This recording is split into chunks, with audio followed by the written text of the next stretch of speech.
that was significantly quieter than the first time. Hey everybody, I'm the Bat Otter. I forgot my name. And today I'm going to be reviewing At a Confessional from Thus Spoke Rohan Kishibe, the newly released collection of manga for JoJo. This one collects At a Confessional, Mutsukabe Hill, Millionaire Village, and Poaching Seashore. As far as I know, these three have been animated. Poaching Seashore is the only one in this volume that hasn't been animated. This will be split into two separate volumes from Viz.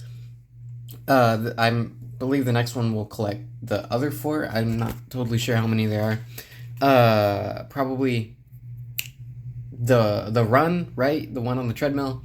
And a couple others that have yet to be animated, I believe. But this one I'm going to be reviewing At a Confessional.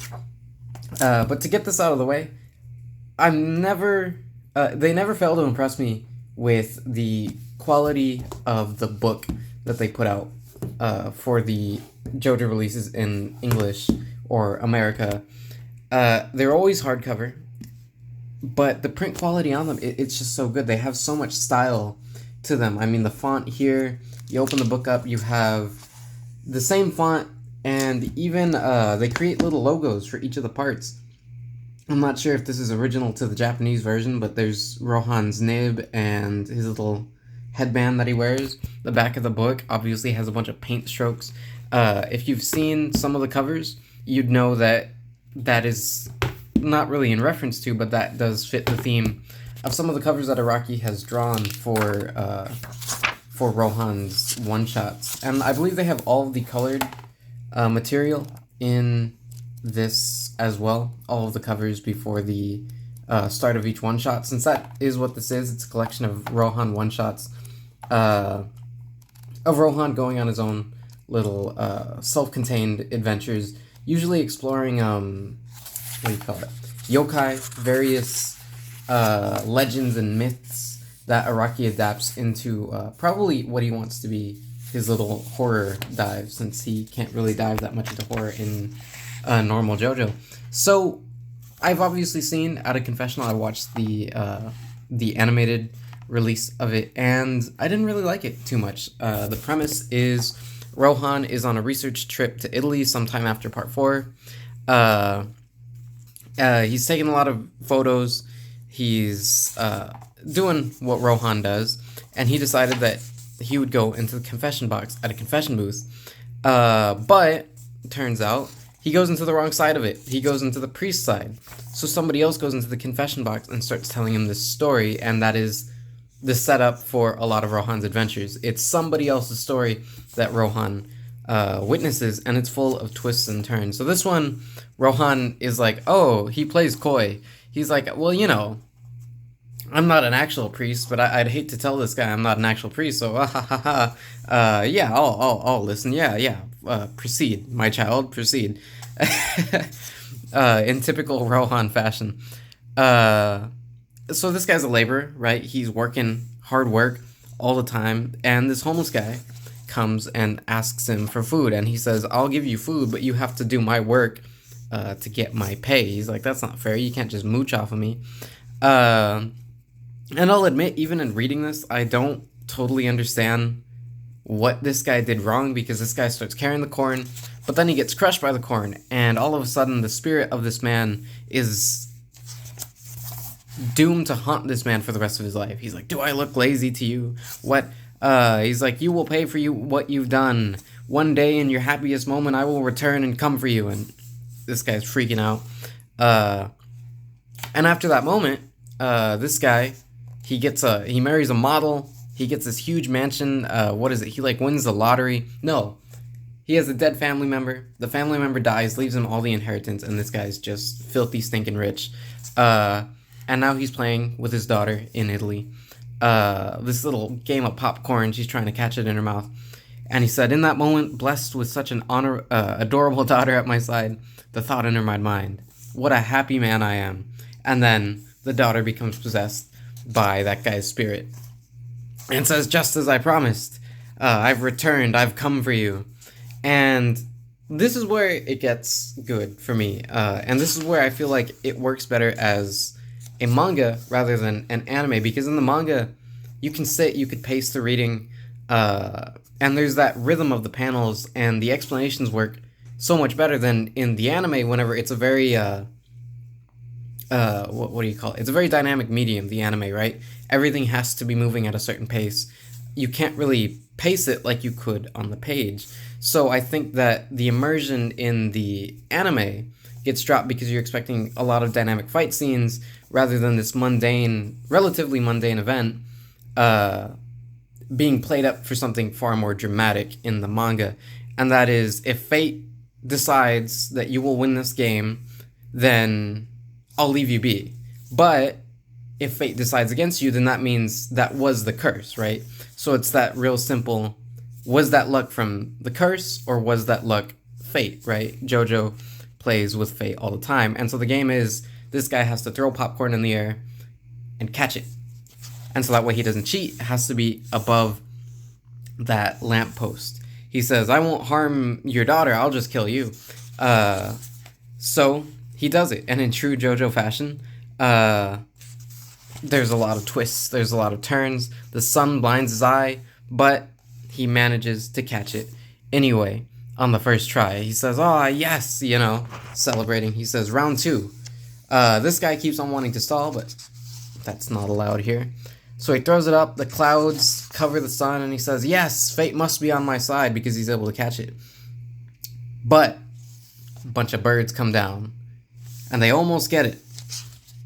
But the guy manages to get it the second time, because he scatters the rest of the popcorn and catches it by distracting the birds. Real cool stuff, right? That spur of the moment stuff that you expect from a JoJo book. But in doing so, the rest of the birds come over and want to get the rest of the popcorn. So this guy, quick thinking, he has to throw it up before the guy decides the contest is over.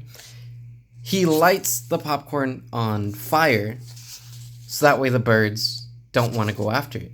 He'll take it by it landing in his mouth. He'll take that, but again, twist after twist, the sun comes out, blinds him. He can't see the popcorn because it's on fire. It's white, it's on fire, and the sun's right in your face. He can't see it. Really cool. Really neat little idea, the way that he kind of plays with that. And again, it just kind of offers that creativity that Araki has, that real classic creativity. And he misses. The judgment is made, right? He dies. He gets killed. Because fate was not on his side. But Rohan thinks, wait a minute, hold up. How are you telling me the story if you're dead, right? That's what everybody's wondering. Even I completely forgot how the anime went. So even I was like, wait a minute, how does this guy survive?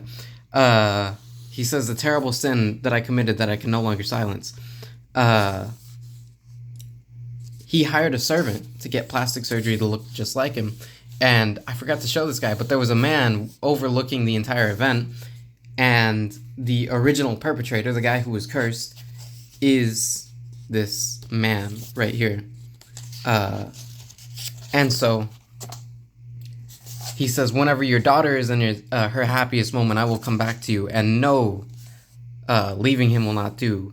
Keep watch over the snake day and night so he may never deceive again. And that ends the story.